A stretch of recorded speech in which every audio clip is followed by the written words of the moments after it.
is the need to take an occasional breath.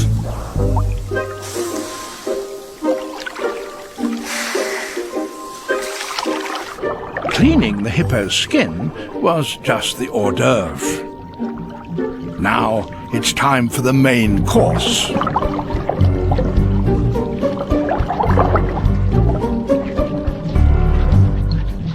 So, in addition to providing skin care, the fish look after the hippo's dental hygiene. It's an arrangement that suits both parties.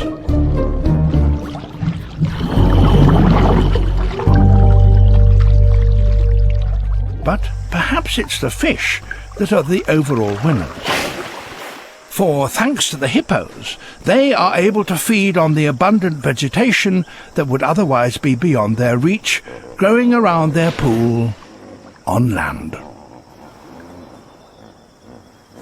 Providing a cleaning service is clearly a good way of getting a meal. And there is cleaning to be done in the sea as well.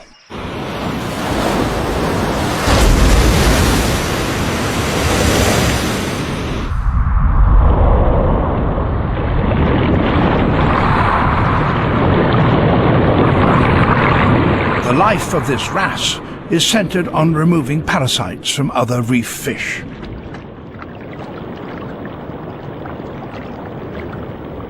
Including predatory jacks.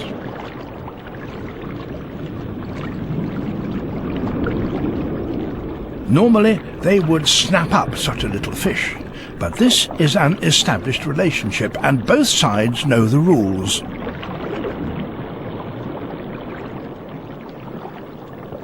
With so many jacks and only a few wrasse in attendance, not all the jacks are going to get cleaned.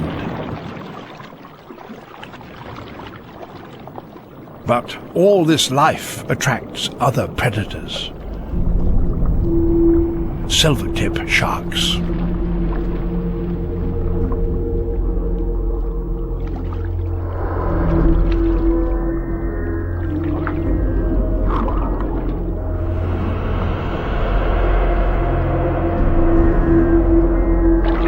The reef provides shelter for the smaller fish, but the jacks remain exposed. Yet this may be a chance for the jacks to solve their cleaning problem. They've spotted an opportunity.